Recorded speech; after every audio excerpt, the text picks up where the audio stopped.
Buenos días, mi nombre es Carlos Hernández Rivero, soy médico pediatra, miembro de la Comisión de Informática de la Sociedad Venezolana de Puericultura y Pediatría, y les vengo a hablar hoy sobre el tema desarrollando una historia médica electrónica pediátrica venezolana.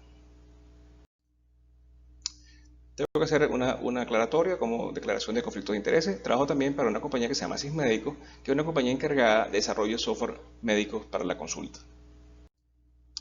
¿De qué les vamos a hablar hoy? Les vamos a presentar un poco lo que hemos hecho en estos últimos 25 años en el desarrollo de un software pediátrico venezolano, esencialmente, las opciones, los estándares que hemos tomado, las soluciones que hemos llegado, los problemas y los obstáculos que hemos tenido y algunos, sobre todo, mostrarles el aprendizaje, lo que hemos aprendido en estos últimos años. Ustedes se preguntarán, ¿qué hace un pediatra de Ciudad Bolívar hablándonos de historia médica electrónica? La verdad es que fue que, por circunstancias de la vida, heredé una consulta pediátrica numerosa. Y, como diría mi maestro, el profesor Lares, de la emergencia del J. Melo Río, mi esposa también es pediatra, en esa parejita el que trabajo es ella, él es un grandísimo flojo.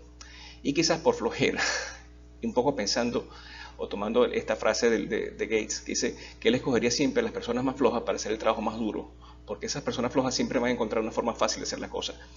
Un poco pensando, tomando eso, fue que decidimos desarrollar una historia electrónica que nos facilitara nuestro trabajo del día a día.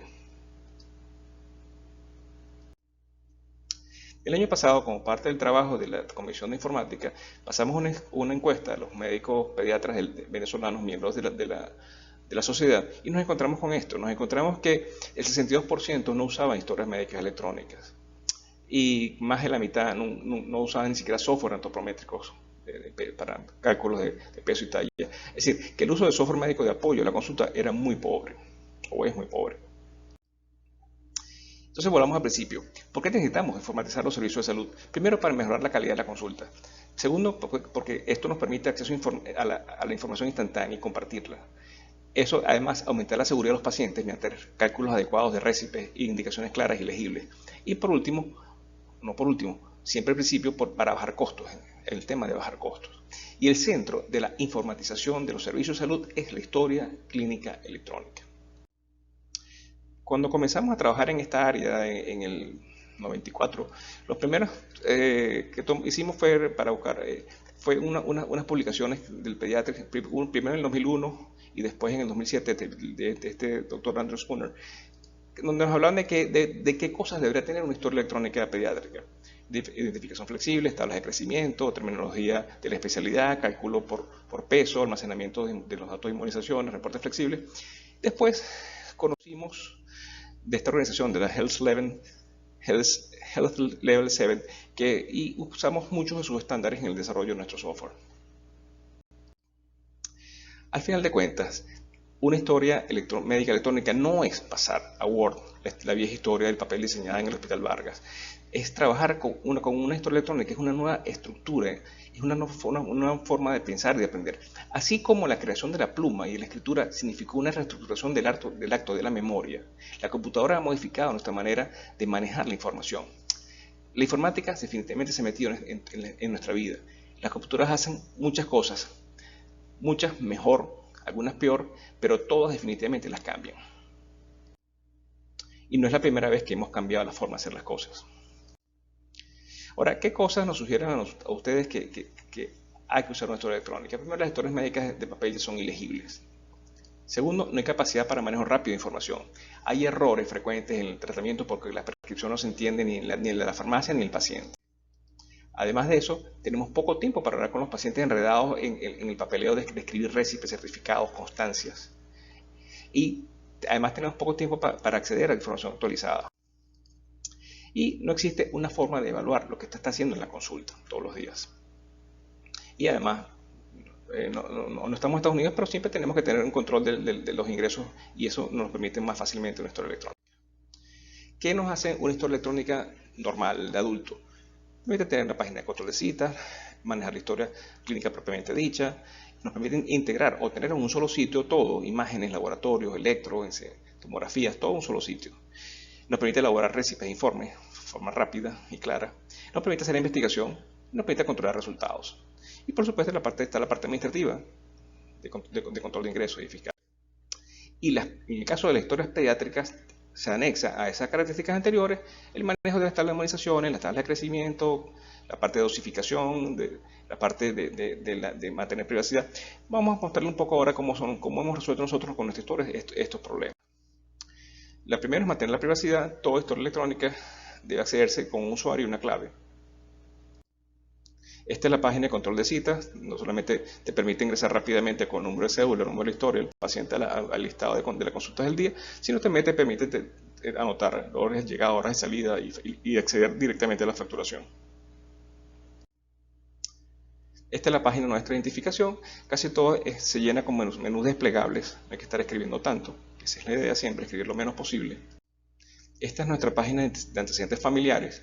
Como ustedes verán, aquí tenemos EGRAFAR, somos pediatras, y EGRAFAR se llena con un menú desplegable y el mismo programa saca la cuenta fácilmente. Y tenemos también la posibilidad de buscar conexiones a través de la cédula de los papás y las mamás con otros hermanos. O sea, tenemos fácilmente ubicables las historias de la familia. Esta es otra página de antecedentes personales. Todos estos campos de antecedentes de parto, de personales positivos, se llenan o se ayudan para ser llenados con un glosario. Si hace un doble clic, aparece esta lista y usted toma con un clic, anexa la característica que desees, de forma tal de escribir siempre lo menos posible. Un resumen de las consultas anteriores, de las indicaciones anteriores fácilmente ubicable. Y esta definitivamente es la consulta del día.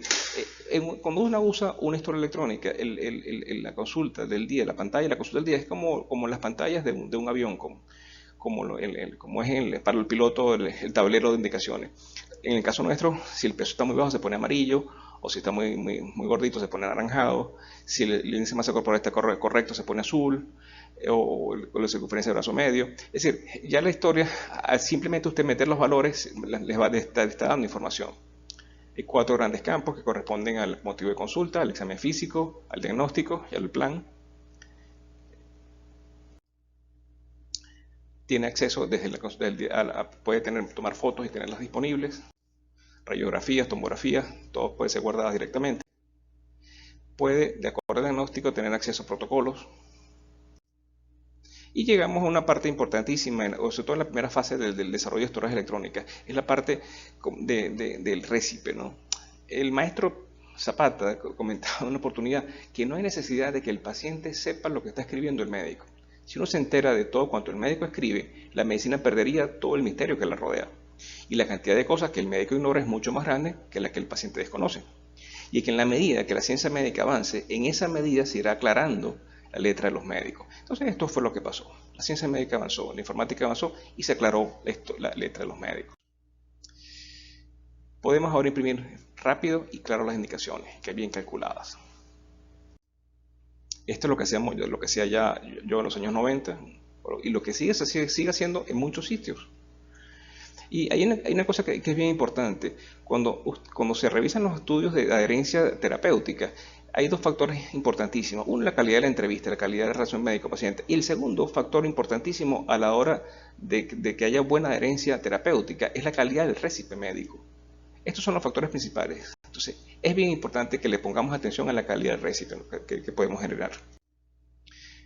Con nuestro software, aquí está el listado de medicamentos. Uno simplemente escoge de ese listado lo que uno necesita. Y arma su récipe y le da un botón y eso o lo envía por correo, lo envía por OSO o lo imprime. O sea, un proceso muy corto, muy rápido. 4 o 5 clics y listo el récipe. Además, los medicamentos, usted puede hacer que se calculen por peso, por superficie corporal, como usted desea. Y otra opción que es bien interesante es que puede asociar el diagnóstico a la medicación. O sea, por un diagnóstico determinado, usted escoge qué es lo que quiere utilizar. Entonces, cuando esté en la pantalla del récipe, a poner el diagnóstico, le pone los medicamentos que va a utilizar. O sea, entonces, usted hace una indicación de ingreso a un paciente con un par de clics apenas.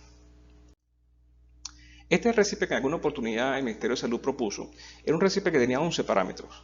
Por supuesto, esto se cayó por su propio peso, porque es imposible hacer un récipe en una consulta de emergencia con 11 parámetros. Pero, por supuesto, con un programa es muy sencillo. Estos son los récipes que genera nuestro sistema. Están esos 11 parámetros y otros más. En el caso de Venezuela es bien importante, por ejemplo, que los medicamentos salgan con varias opciones de nombres comerciales, aparte, por supuesto, del nombre del medicamento genérico.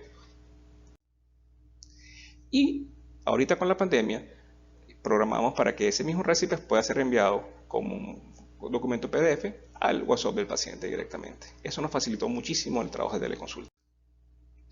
Y no sé si cuántos de ustedes son médicos, pero es muy frecuente que al final de la consulta el paciente comience a pedir el informe para el seguro, el reposo para la empresa, la referencia para el neurólogo. Esta parte de la consulta es muy tediosa, muy pesada. Y con el software nuestro es muy fácil. Simplemente con un clic imprime el informe médico, con otro clic imprime el reposo, y con otro clic imprime la constancia. Son 3 clics y sale de eso. Honestamente, ahorita uno siente a veces que se venga el paciente cuando hace esto. La otra cosa que tenemos incluida es la parte de imágenes para la educación del paciente. Es más fácil explicarle a una mamá angustiada lo que es una sinusitis o a un papá angustiado lo que es un píloro con una imagen, hacerlo en palabras. Una parte muy importante de la consulta pediátrica es la parte de los consejos, las dietas, las recomendaciones de desarrollo, el peligro por ejemplo, en este caso, el peligro de las andaderas. Y esto simplemente dentro del sistema usted tiene un listado de todos estos consejos. La parte de las tablas de crecimiento y desarrollo son básicas en pediatría.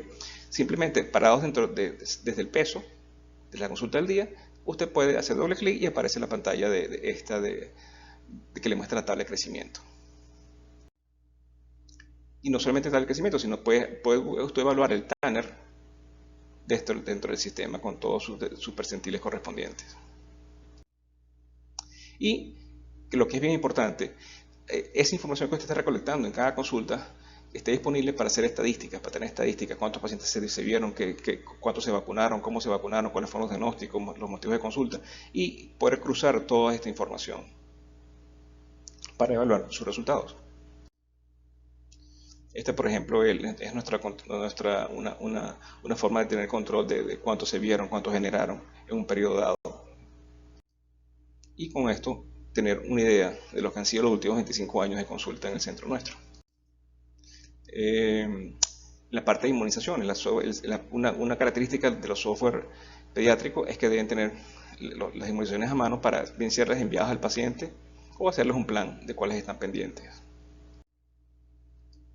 Y con esas vacunas que usted introdujo la fecha, usted puede tener al final de mes, saber cuántas vacunas aplicó, cuántas facturó, cuánto fue el total de todo eso. Entonces, como usted ve, la idea es que el software trabaje para usted y no usted para el software.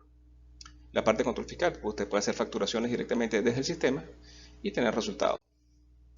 Ahora, si fuera tan maravilloso, ¿por qué no todos tenemos software de consulta? ¿Por qué no porque después de más de 25 años hay tanta resistencia? Porque simplemente hay barreras a la hora de adoptar una historia médica electrónica. Barreras financieras, barreras técnicas, barreras de tiempo, psicológicas, legales y de la organización. Las financieras, las más obvias, hay costos en la instalación y el mantenimiento, hay incertidumbre sobre el retorno a la inversión y, por supuesto, en este país no hay ningún tipo de financiamiento para este tipo de cosas. Las técnicas, falta habilidad informática del médico o del equipo, falta soporte técnico. Muchas veces hay limitaciones de interconectividad de los sistemas. Pero a pesar de todo eso, cada día los sistemas y las computadoras son mucho más amigables. Y esta nueva generación ya es una generación digital. Tenemos otro tipo de problemas, los problemas de tiempo. Falta tiempo para seleccionar un software adecuado, falta tiempo para implementarlo, para comprarlo, para seleccionarlo, falta tiempo para aprender a usarlo, falta tiempo para introducir la data vieja, falta tiempo al principio, quizás muchos software van a necesitar más tiempo por paciente y después va a faltar tiempo para convertir las historias viejas al formato nuevo. Yo creo que las peores barreras son las psicológicas definitivamente. Todavía hay falta de fe en la historia médica electrónica. Todavía muchos médicos quieren tener control de su historia de papel y piensan que las historias interfieren en la relación con el médico, del médico con el paciente. ¿Por qué? No sé, esto es un dibujo que muestra un médico volteado, metido sobre la computadora. Hay mucha queja en los países desarrollados de que los médicos están más pendientes de la computadora que del paciente. Este médico está completamente volteado y atrás está la niña y la mamá. Y esto contrasta con la imagen clásica del viejo médico benevolente, el niño enfermo. Otro cuadro clásico de Michelena. Pero esas barreras psicológicas tan importantes se pueden resolver, explicar la utilidad de los sistemas, hacer periodos de prueba, demostrar que es fácil su uso, comenzar con médicos voluntarios y permitir que unos médicos se lo muestren a otros médicos, que no sea un problema de técnicos, ¿no? Y es bien importante sobre todo que el sistema se adapte al mecanismo de la consulta y no a la inversa. Otro tipo de problemas son los de las organizaciones. El tamaño importa, a pesar de lo que digan las mujeres y que los hombres creemos que no, el tamaño es muy importante. No es lo mismo hacer historias médicas para una consulta que para una clínica que para un país. Hay resistencia al cambio notable en las organizaciones, falta muchas veces soporte, falta incentivos. En los países desarrollados resolvieron mucho, incrementaron el uso de historias electrónicas con incentivos económicos. Falta participación y falta sobre todo liderazgo. Y los otros problemas que tenemos, sobre todo en el país, los legales y sociales. Hay incertidumbre sobre quién te está vendiendo el software. Hay falta de apoyos en las direcciones de los hospitales, y falta de un marco legal claro. Y siempre tenemos dudas sobre la seguridad de las computadoras. Pero al final de cuentas, hay dos beneficios muy obvios, aún para los más escépticos. Los textos son legibles, nos evitamos errores y el acceso es inmediato e ilimitado. Entonces, a la hora de sacar cuentas sobre lo que es costo y lo que es inversión, usted no va a gastar más en archivos, no gasta más, ahorra muchísimo papel, que es un gasto muy importante en los consultorios, se disminuye el tiempo de consulta, se hace mucho más eficiente, se mejoran los inventarios de vacunas, se mejora la relación con los seguros, se disminuyen las consultas telefónicas innecesarias, son indispensables para hacer teleconsultas. Un software bien escogido y bien confiable permite ahorrar en los futuros cambios. Y además de cuenta, al final, ¿cuánto cuesta una historia perdida? Y al final, como usted pensaba salir caballo blanco porque escogió un software, hay cosas que hemos aprendido en estos años. Primero, que no hay software gratuito, no existe. Que es importante tener un software que sea sostenible en el tiempo y que sea escalable. O sea, cuando se comprometa con una vacuna, una compañía que le permita seguir creciendo. Todos los software, aún los mejores, requieren adaptaciones. Y sobre todo cuando trabaja con áreas de subespecialidades.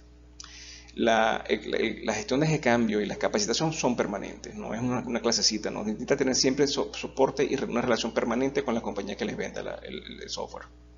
Y hace falta una visión y un liderazgo local a la hora de establecer una historia electrónica para un centro.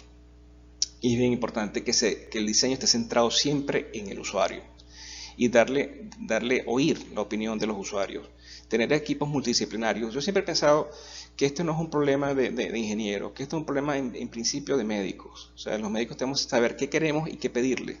Por eso hace falta que estos equipos que sean multidisciplinarios. Una historia electrónica no puede ser hecha por un ingeniero. Hace falta definitivamente la unión del clínico con el técnico. Que el técnico sepa de clínica y que el clínico sepa de técnica. Eso es esencial a la hora de desarrollarlos. Porque los software deben ser confiables, eficientes, amigables y sobre todo disfrutables. Que usted disfrute trabajando con el software. Que no sea una angustia, que no sea una carga. Y bien importante, las victorias tempranas. Cuando usted llega a un centro y comienza a utilizar una historia electrónica, promoverla y enseñarle a esos médicos todo el trabajo que se pueden ahorrar, que están ahorrando con la historia electrónica, que no sea una carga para ellos. Porque al final de cuentas, muchas veces la gente no sabe lo que quiere hasta que no se lo enseñas. Requieren esfuerzo, pero no es imposible. Como hacía el maestro Samuel Robinson, o inventamos o erramos. Definitivamente, una historia electrónica, trabajar con una historia electrónica es otro mundo. Es un pasaporte para más allá del más nunca. Este es mi nombre, mis redes, mi teléfono y mi correo. Para cualquier duda, estamos a sus órdenes. Muchísimas gracias.